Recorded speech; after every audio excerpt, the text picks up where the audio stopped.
आया। सवाल नंबर 3। काशी में बैठे बैठे कबीर जी ने उड़ीसा के जगन्नाथ मंदिर में एक पांडे के पैर को जलने से कैसे बचाया? चलिए इस रहस्यमयी कहानी में गोता लगाते हैं और जानते हैं उस सत्य कथा को जो आपको कबीर जी की महानता पर विश्वास करने के लिए मजबूर कर देगी। दोस्तों, ये कहानी उस समय की है जब कबीर जी काशी में थे और दिल्ली के सम्राट सिकंदर लोदी काशी नरेश वीर देव सिंह बघेल के दरबार में आए हुए थे। एक दिन शाम को परमेश्वर कबीर जी अपने शिष्य संत रविदास जी के साथ राजा वीर देव सिंह के दरबार में पहुंचे। वहां दोनों संतों को सम्मान के साथ उत्तम आसन पर बिठाया गया। कुछ देर सत्संग और चर्चा के बाद अचानक कबीर जी अपने कमंडल से अपने पैर पर जल डालने लगे। ये देखकर सिकंदर लोदी और वीरदेव सिंह हैरान हो गए। उन्होंने पूछा, महात्मा जी, आप अपने पैर पर पानी क्यों डाल रहे हैं? कबीर जी ने शांत स्वर में जवाब दिया, जगन्नाथपुरी के मंदिर में एक पुजारी राम सहाय पांडा खिचड़ी प्रसाद उतार रहा था। उबलती गर्म खिचड़ी गलती से उसके पैर पर गिर गई, जिससे वो चीख उठा और अचेत हो गया। मैंने कमंडल का जल डालकर उसके पैर को जलने से बचाया है। ये सुनकर दोनों राजा अवाक रह गए। काशी से पुरी सैकड़ों किलोमीटर दूर है, ऐसा कैसे संभव है? इस घटना की सच्चाई जानने के लिए राजा ने तुरंत 2 सिपाहियों को ऊंटों पर सवार होकर पुरी भेजा। 10 दिन बाद सिपाही जगन्नाथ मंदिर पहुंचे और राम सहाय पांडे से मिले। उन्होंने पूछा, क्या तुम्हारा पैर गर्म खिचड़ी से जला था? राम सहाय और वहां मौजूद अन्य पंडितों ने सारी घटना बताई। उन्होंने कहा, हाँ, मैं खिचड़ी प्रसाद उतार रहा था, तभी गर्म खिचड़ी मेरे पैर पर गिर गई। मेरी चीख निकल गई थी और बहुत से लोग इकट्ठा हो गए थे। उसी वक्त कबीर जी, जो रोज मंदिर में सत्संग करने आते हैं, वहां मौजूद थे। उन्होंने अपने कमंडल से ठंडा जल मेरे पैर पर डाला और मुझे तुरंत राहत मिली। अगर वे जल न डाले होते तो मेरा पैर बुरी तरह जल जाता। सिपाहियों ने पूछा, कौन कबीर? राम सहाय ने जवाब दिया, काशी वाला जुलाहा कबीर। वो रोज यहां आते हैं, सत्संग करते हैं और भक्तों का उद्धार करते हैं। सिपाहियों ने सारे प्रमाण लिखे, पंडितों से दस्तखत और अंगूठे के निशान लिए और वापस काशी लौट आए। दरबार में सारी सच्चाई सुनकर राजा सिकंदर लोदी और वीरदेव सिंह कबीर जी की कुटिया पर गए, उन्हें दंडवत प्रणाम किया और अपने अविश्वास के लिए क्षमा मांगी। उन्होंने कहा, महात्मा जी, हमें विश्वास नहीं था कि आप काशी में बैठे बैठे पुरी में किसी की जान बचा सकते हैं। आप वही परमेश्वर हैं जो 7वें आसमान पर बैठकर लीला करते हैं और नर रूप में धरती पर आए हैं। दोस्तों, ये चमत्कारी घटना कबीर जी के उस अविनाशी स्वरूप को दर्शाती है जो शास्त्रों में पूर्ण परमात्मा के रूप में वर्णित है। ऋग्वेद मंडल 9 सूक्त 96 मंत्र 18 में कहा गया है कि पूर्ण परमात्मा कबीरदेव सशरीर प्रकट होकर अपने भक्तों का उद्धार करते हैं। ये घटना सिद्ध करती है कि कबीर जी कोई साधारण संत नहीं, बल्कि स्वयं परमेश्वर थे, जो काशी से पुरी तक अपने भक्तों की रक्षा करते थे और आज भी करते हैं, क्योंकि वही वास्तव में जगन्नाथ हैं। हालांकि लोग श्री विष्णु जी उर्फ श्री कृष्ण को जगन्नाथ मानते हैं, जबकि श्री विष्णु जी तो एक ब्रह्मांड के 3 लोक, स्वर्ग, पृथ्वी और पाताल के सद्गुण विभाग के प्रभु हैं। जबकि जगन्नाथ शब्द का अर्थ होता है संसार का स्वामी, ब्रह्मांड का मालिक। तो इसका मतलब श्री कृष्ण यानी श्री विष्णु जी सर्व ब्रह्मांडों स्वामी तो हुए नहीं। साथ ही संत रामपाल जी महाराज अपने सत्संगों में बताते हैं कि गीता के अध्याय 7 श्लोक 19 में साफ लिखा है, बहूनां जन्मनामन्ते ज्ञानवान् मां प्रपद्यते वासुदेवः सर्वमिति समहात्मा सुदुर्लभः। इसका मतलब है कि बहुत जन्मों के बाद कोई तत्व ज्ञान को प्राप्त पुरुष मुझे भजता है। वासुदेव अर्थात सर्वव्यापक, सर्व ब्रह्मांडों का स्वामी, पूर्ण ब्रह्म ही सब कुछ है। इस प्रकार जो यह जानता है वह महात्मा अत्यंत दुर्लभ है। लेकिन यहां ट्विस्ट है, यह पूर्ण ब्रह्म कोई और नहीं बल्कि वह परमेश्वर है, जिसके बारे में लोग सदियों से गलतफहमी में जी रहे हैं। गीता में ही अध्याय 15 श्लोक 16 में बताया गया कि इस लोक में 2 पुरुष हैं, क्षर पुरुष ब्रह्म और अक्षर पुरुष परब्रह्म। ये दोनों नाशवान हैं। फिर श्लोक 17 में खुलासा किया गया है कि उत्तम पुरुष यानी परमात्मा कोई और है, जो तीनों लोकों में प्रवेश कर सबका पालन पोषण करता है और अविनाशी है। गीता के अध्याय 8 श्लोक 3 में इसे परम अक्षर ब्रह्म कहा गया। श्रीमद् भागवत पुराण के स्कंध 10 अध्याय 51 श्लोक 41 में खुद श्री कृष्ण कहते हैं, मैं वासुदेव का पुत्र हूं, इसलिए लोग मुझे वासुदेव कहते हैं। यानी श्री कृष्ण तो विष्णु जी के अवतार हैं, जो एक ब्रह्मांड के 3 लोकों स्वर्ग, पृथ्वी और पाताल के सतोगुण प्रभु हैं। लेकिन पूर्ण परमात्मा यानी असली वासुदेव वह है जो सारे ब्रह्मांडों का मालिक है, सृष्टि का रचनहार, जगन्नाथ है। गीता के अध्याय 15 श्लोक 4 में गीता ज्ञानदाता कहता है कि वह परम अक्षर ब्रह्म यानी सनातन पूर्ण परमात्मा जिससे सृष्टि की शुरुआत हुई वही असली नारायण है। लेकिन क्या हमने इस सत्य को समझने की कोशिश की या बस मंदिरों में घंटियां बजाकर अपने कर्तव्य की इतिश्री कर ली? वेदों में भी यही बात दोहराई गई है। ऋग्वेद मंडल 1 सूक्त 1 मंत्र 5 में कहा गया कि साधकों के लिए पूजा योग्य अविनाशी सृष्टि रचनहार कबीरदेव है, जो विचित्र तेजोमय शरीर में प्रकट होता है। ऋग्वेद मंडल 9 सूक्त 94 मंत्र 3 में बताया गया कि कबीरदेव यानी कबीर परमेश्वर सतभक्ति का आधार है, जिसकी शक्ति सारे ब्रह्मांडों में सर्वोच्च है। अथर्ववेद कांड 4 अनुवाक 1 मंत्र 7 में भी यही कबीर परमेश्वर अविनाशी जगत पिता साधकों को सतलोक ले जाने वाला बताया गया। सामवेद मंत्र 920 और 1094 में कबीर साहेब को सृष्टि रचनहार, पापनाशक और सुखदायक पालनकर्ता कहा गया। यहां तक कि कुरान शरीफ की सूरत फुरकानी 25 आयत 52 से 59 और ऑर्थोडॉक्स जूइश बाइबल इयोव 36:5 में भी साफ है कि 6 दिन में सृष्टि रचकर 7वें दिन तख्त पर विराजमान होने वाला सर्वशक्तिमान कबीर ही है। श्री गुरु ग्रंथ साहिब में भी यही कहा गया है, या कर्ज गुफ्तम पेश तो दर कून करतार, हक्का कबीर करीम तू बे अब परवरदिगार। यानी कबीर ही सृष्टि रचनहार, निर्विकार और दयालु प्रभु हैं। संत गरीबदास जी कहते हैं, अनंत कोटि ब्रह्मांड का एक रति नहीं भार, सतगुरु पुरुष कबीर हैं कुल के सृजनहार। संत दादू जी कहते हैं, जिन मोकु निज नाम दिया सोई सतगुरु हमार, दादू दूसरा कोये नहीं कबीर सृजनहार। नानक जी ने भाई बाले वाली जन्म साखी में कहा, खालक आदम सिर जिया आलम बड़ा कबीर, कायम दायम कुदरती सिर पीरान दे पीर, सजदे करे खुदाई नू आलम बड़ा कबीर। यानी बाबा आदम को बनाने वाला भी कबीर ही है, जो सृष्टि का सबसे बड़ा खुदा है। तो दर्शकों, चारों धर्मों के शास्त्र और संतों की वाणी चीख चीख कर कह रही है कि सर्व सृष्टि का रचनहार, सभी ब्रह्मांडों का पालक, असली जगन्नाथ और वासुदेव कोई और नहीं बल्कि कबीर परमात्मा है। अब सुनिए संत रामपाल जी महाराज के मुखारबिंद से करीब 600 साल पुरानी एक अद्भुत घटना, जो प्रमाणित करती है कि कबीर साहेब ही असली जगन्नाथ हैं। यह घटना काशी नरेश वीरदेव सिंह बघेल से जुड़ी है। एक दिन कबीर साहेब वीरदेव सिंह के पास चले गए और कहने लगे, भाई आज तुझे सार नाम दूंगा। कि अच्छा महाराज, बड़ी दया हुई, ओह तो मेरे भाग खुल गए। परमात्मा कबीर जी ने कहा कि इस सारनाम देते समय मुझे एक 7 हाथ का 20-21 फुट लंबा एक कपड़ा चाहिएगा स्वच्छ, एक धोती सफेद कति निर्मल अनयूज्ड। कबीर साहब और वीर सिंह राजा था, कहने लगे जी थान के थान मंगा दूंगा। परमात्मा कबीर जी बोले नहीं,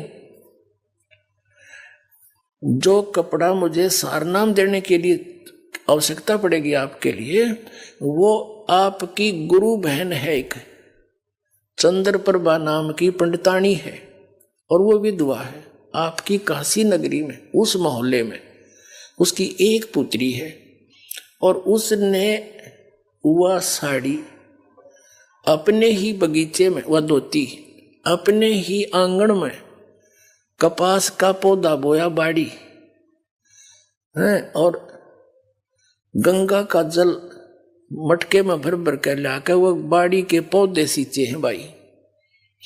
और उससे जब वह बाड़ी खिली, कपास खिली नरमा, तो उससे चुग के आप पे काटा, आप पे लोड्या, और आप पे सूत बना के अपने हाथ से खड्डी से नहा धो के सोच वो कपड़ा एक धोती तैयार कर रखी है, वह धोती ले आ तू,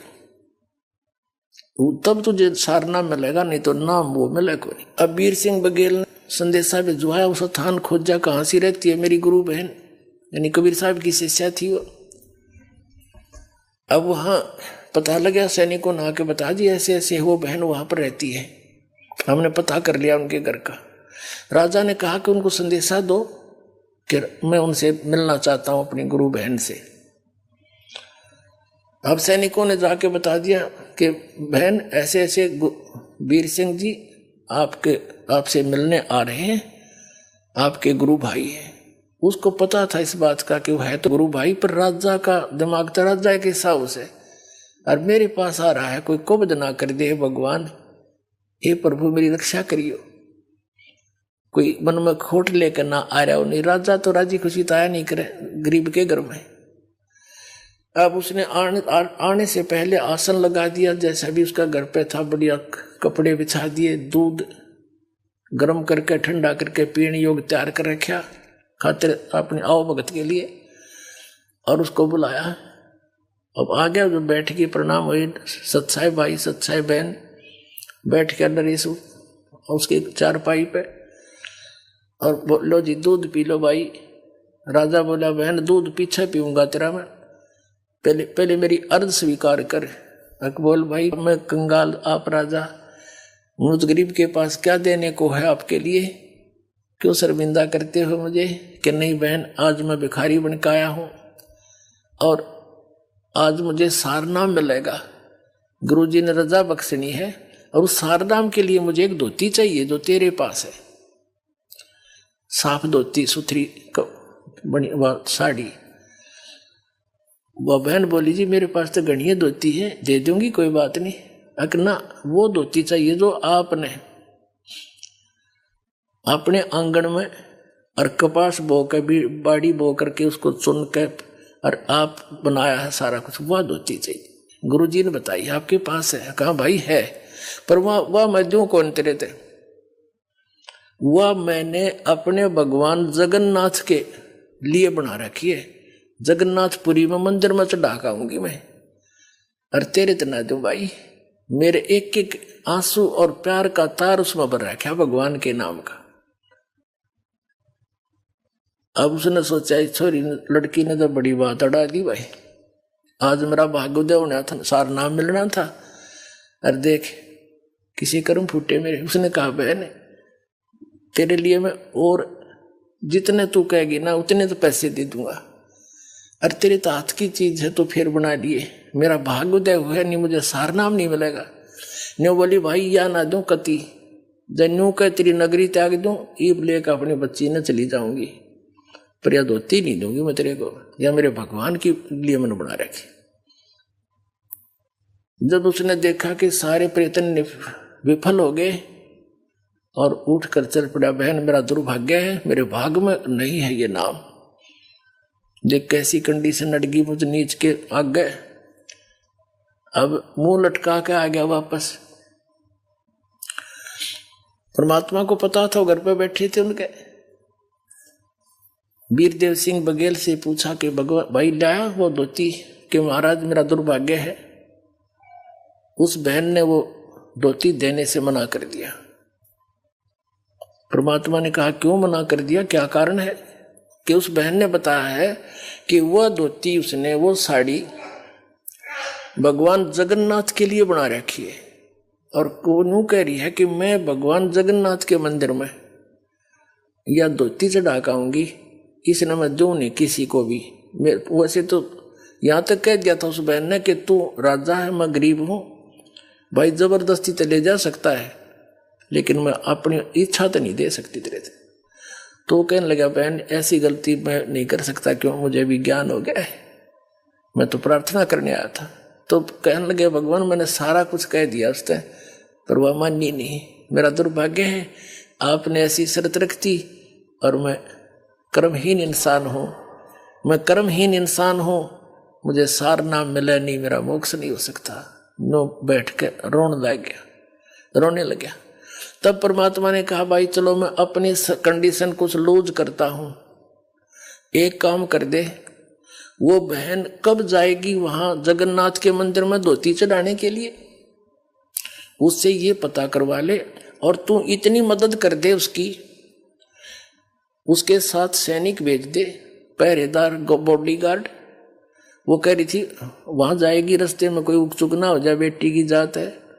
और जब वह धोती जगन्नाथ का चढ़ा कर वापस आ जाएगी ना ठीक ठाक सकुशल, फिर मैं तुझे बगैर धोती का इनाम दे दूंगा सारना। अब उसकी तो खुशी की आशा की चिराग फिर जल गया। अखे भगवान जो आपकी आज्ञा, अपनी बहन को वहां रथ में पालकियों में भिजवा दूंगा, सैकड़ों सैनिक भेज दूंगा, सकुशल जाएगी, सकुशल आ जाएगी। उसने संदेशा भेजा और पता करवाया बहन कब जाएगी, पता करके आओ। सारा कुछ बता के सैनिकों से कह दिया कि जाके कह दो जब वो जाए मुझे बताए और हम उसके साथ बॉडी गार्ड करेंगे, रथ साथ भेज दूंगा अपनी बहन के और मुझे नाम मिलेगा जब वो धोती चढ़ाकर वापस सकुशल आ जाएगी। अब उस चंद्र प्रभा को जब ये पता चला, उसने तो ये सोचा था राजा घर पर जाके सोचा करे, और मैंने यह खूब बना कर दिया, ये मेरे को सजा तो जरूर देगा। तो वह डर गई कि वापस आगे सैनिक अवश्य कोई आदेश लेकर आएंगे, कोई बात नहीं, भगवान के लिए चाहे कुछ भी देश भी छोड़कर जाना पड़े मैं चली जाऊंगी, यहां तक वह सोच रही। तब उसने सुना कि सैनिकों ने बताया बहन ऐसे ऐसे कहा राजा ने, आप कब जाओगे। गुरुजी ने उनकी शर्त लूज कर दी है, ढीली कर दी है, सरल कर दी है कि तू आप वहां जाकर धोती चढ़ाकर वापस आ जाएगी ना सकुशल, राजा आपको सुरक्षा देगा, तो राजा को नाम मिल जाएगा सारनाम। आपसे ये पूछ रहे हैं आप कब जाओगे, हमें बताना, आपको पालकियों में लेकर चलेंगे, रथ में बैठा ले चलेंगे, खाने का प्रबंध साथ करके चलेगा राजा। वह कहने लगी भाई ना रथ में बैठूं ना पालकी में बैठूं, मैं तो पैदल जाऊंगी और सिर पर अपनी वादर के ले जाऊंगी धोती भगवान की। ठीक है तुमने मेरे साथ चलना है, राजा के आदेश से बेसिक चल पड़ी। वह लड़की चली गई, राजा ने सैनिक भेज दिए, सख्त हिदायत दे दी थी कि इस लड़की को कोई उकचुक ना हो जा, मेरी जिंदगी और मौत का सवाल है। सैनिक समझदार से भेजे, बुजुर्ग से समझदार से सारे डाल के, और रास्ते का सारा सामान खाने पीने का साथ बांध दिया, सबका लंगर। अब जब वो बहन पहुंची जगन्नाथपुरी में, भगवान जगन्नाथ यानी श्री विष्णु जी के चरणों में वह धोती समर्पित करने के लिए नहा धो के धोती रख के सिर पे आदर से, और पहुंच गई उस जगन्नाथ के मूर्ति के सामने, और साथ में सैनिक कदे कोई उकचुक हो जाए न तो सख्त हिदायत थी। अब उस लड़की ने वह आदर से धोती उतार के एक थाली में रखी हुई थी और जगन्नाथ की मूर्ति के चरणों में रखकर कहा कि हे भगवान इस दासी की तुच्छ भेंट स्वीकार करिए, आपके लिए एक भेंट लाई हूं। वो धोती वहां से उठी उस थाली में थे और बाहर आंगन में आकर पड़ गई। आकाशवाणी हुई कि मूर्ख, जगन्नाथ बैठा काशी में और तू धक्के खान आई यहां पर इस मंदिर में, उस जाकर उस जगन्नाथ को दे दिया धोती, तेरे कर्म बनाना चाहती है, वो कबीर जगन्नाथ है। आकाशवाणी हुई।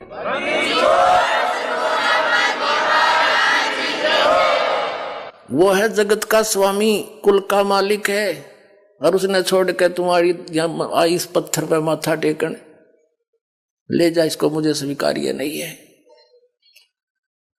अब वो तो वहीं से लगी थी रोने, उठाकर धोती फिर सिर पर रख ली, वहीं से लगी थी रोने, हे भगवान मैं किसी नीच हूं।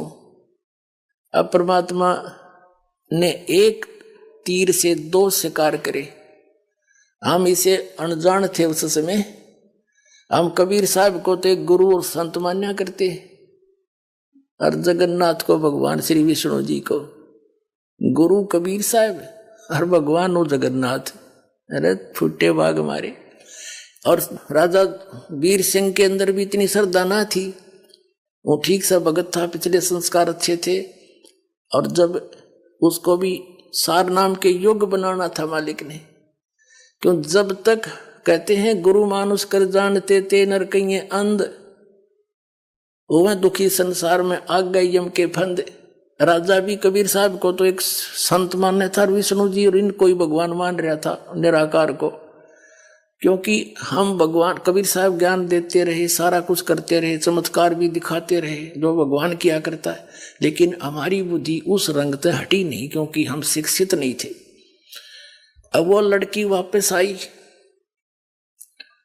पहले गई कबीर साहब की कुटिया में, वहां से पता चला कि उस दिन भी परमात्मा 10-15 दिन के बाद फिर उसके वीर सिंह के उसमें दरबार में बैठे थे घर पे। पता था मालिक को कि आज आवेगी, वह धक्के खान गई थी। वहां से पता चला कि कबीर साहब तो वीर सिंह के घर गए हैं परमात्मा जी। वह लड़की वहीं पहुंची रोती हुई, इतनी बुरी तरह रो, कपड़े भीज रहा आंसुओं से, और वह धोती धर के चरणों में कबीर परमात्मा के इसी बुरी तरह रोए, मुंह तो जुबान नहीं निकला उसके, बोला नहीं जा, कंठ रुंध गया। अब वीर सिंह ने चिंता होगी कि इस लड़की को किसी ने कुछ कह दिया, और ये सैनिक साथ मरे थे, इन्हें क्यों नहीं ध्यान रखा, मेरी तो इज्जत का नाश कर दिया, मुझे सार नाम नहीं मिले। उन सैनिकों को बुलाया एक साइड में, अरे कमियों की तो मर गए थे तुम, क्या हो गया इस बहन को? तब वो किसी ने क्या कह दिया इसको, तुम्हें कहा था सुरक्षित लाना। तब उन्होंने कहा महाराज किसी ने कुछ नहीं कहा, हम साथ थे वहां से यहाँ तक। उन्होंने सारी घटना बताई कि इसने जाकर के बहन ने धोती चढ़ाई मंदिर में, धोती वहां से उठी और बाहर पड़ी मैदान में आके आंगन में। आकाशवाणी हुई कि भगवान तक काशी में बैठा कबीर, वो है जगन्नाथ, उसको दिया धोतियां धक्के खानाई तो इस मंदिर मत पत्थर में, या दब से रोने लाग रही है ये बैठे भगवान। फिर वीर सिंह भी चरणों में पड़ गया, रो बुरी तरह, भगवान मेरी चौंध टूट गई, आप तो मालिक हो, आप समर्थ हो। तब परमात्मा ने उन दोनों को नाम दिया, पहला नाम दिया, दोबारा सतनाम, कि अब शुरू करो, अब भक्ति के योग बनोगे, अब तुम ड्रामा कर रहे थे। उस दिन से फिर उन दोनों को नए सिरे से नाम दिया, सतनाम दिया, फिर सार नाम दिया, उनका कल्याण किया अपना आत्माओं। तो यही प्रोसीजर है पूरे कंप्लीट कोर्स का, जो दास आज आपको देता है वो गॉड गिवन कबीर साहब का दिया हुआ, कल्याण करवा लो, समय है। बोलो सतगुरुदेव की जय हो। दोस्तों, जब हम शास्त्रों के पन्ने पलटते हैं तो सच्चाई साफ सामने आती है। गीता प्रेस गोरखपुर से प्रकाशित संक्षिप्त गरुड़ पुराण धर्मकांड प्रेतकल्प अध्याय 38 पृष्ठ 565 और श्रीमद् भागवत महापुराण स्कंध 3 अध्याय 29 श्लोक 21-22 तथा स्कंध 10 अध्याय 84 श्लोक 11-13 में साफ लिखा है, जो व्यक्ति मिट्टी, पत्थर या लकड़ी की मूर्तियों को ही इष्ट देव मानता है, वो मनुष्य होने के बावजूद पशुओं में भी नीच, गधे के समान है। रुकिए दोस्तों, ये कोई और नहीं, हमारे अपने हिंदू धर्म के पुराण कह रहे हैं। तो अब बताइए, मूर्ति पूजा करना अंधविश्वास नहीं तो और क्या है? संत रामपाल जी महाराज ने तो बस यही सत्य समझाया है, और वो भी इतने सरल तरीके से। वो कहते हैं, जैसे आम के फल की मूर्ति देखने से हमें आम का ज्ञान तो मिल सकता है, लेकिन उसका स्वाद और गुण तो आम खाने से ही मिलते हैं। आम की मूर्ति या तस्वीर बुरी नहीं, लेकिन उससे वो लाभ नहीं मिल सकता जो असली आम खाने से मिलता है। ठीक उसी तरह अगर आप किसी देव के गुणों से प्रभावित होकर उनसे लाभ चाहते हैं, तो उनकी मूर्ति या तस्वीर बुरी नहीं, लेकिन उस मूर्ति से वो लाभ नहीं मिलेगा जो सच्ची भक्ति से मिलता है। और सच्ची भक्ति की विधि क्या है? वो शास्त्रों में लिखी है। शास्त्रानुकूल साधना से ही भक्ति का धन संग्रह होगा, जिससे हमें परमात्मा का सच्चा लाभ यानी मोक्ष प्राप्त होगा, मूर्ति पूजा से नहीं। यही कारण है कि जगन्नाथ रथ यात्रा या मूर्ति पूजा से कोई आध्यात्मिक लाभ नहीं मिलेगा। असली जगन्नाथ यानी कबीर परमेश्वर की शास्त्रानुकूल भक्ति ही हमें सत्य और मुक्ति की राह दिखा सकती है।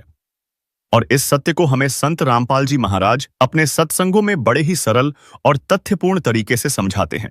दोस्तों, आज हमने पुरी की जगन्नाथ रथ यात्रा के रंग बिरंगे पर्व को जाना, इसके पीछे की पौराणिक कथाओं को समझा और संत रामपाल जी के बताए ज्ञान के अनुसार जगन्नाथ मंदिर के उन रहस्यों का पर्दा उठाया जो सदियों से लोगों के मन में कौतूहल जगाते आए हैं। साथ ही हमने उस चमत्कारी घटना को जाना जिसमें काशी में बैठे परमेश्वर कबीर जी ने पुरी के एक पुजारी की जान बचाकर अपनी अलौकिक शक्ति का परिचय दिया। संत रामपाल जी महाराज ने हमें यही समझाया कि असली जगन्नाथ यानी सृष्टि रचनहार कबीर परमेश्वर की भक्ति ही हमें मोक्ष का मार्ग दिखा सकती है। तो आइए इस एपिसोड को देखने के बाद हम अपने मन में उठे सवालों का जवाब तलाशें जो आपको संत रामपाल जी महाराज के सत्संगों को देखने से मिलेगा। इसके लिए आप संत रामपाल जी महाराज यूट्यूब चैनल अवश्य देखें और सच्चे आध्यात्मिक ज्ञान की ओर बढ़ें।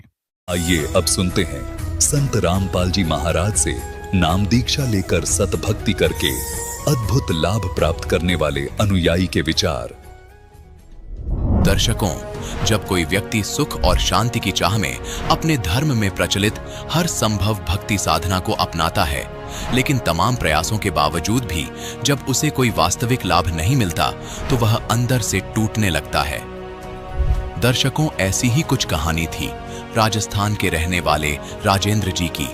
राजेंद्र जी ने अपने धर्म में प्रचलित सभी प्रकार की भक्ति साधनाएं अपनाई और अनेकों धर्म गुरुओं का सहारा भी लिया, लेकिन अफसोस उन्हें हर जगह से सिर्फ निराशा ही मिली।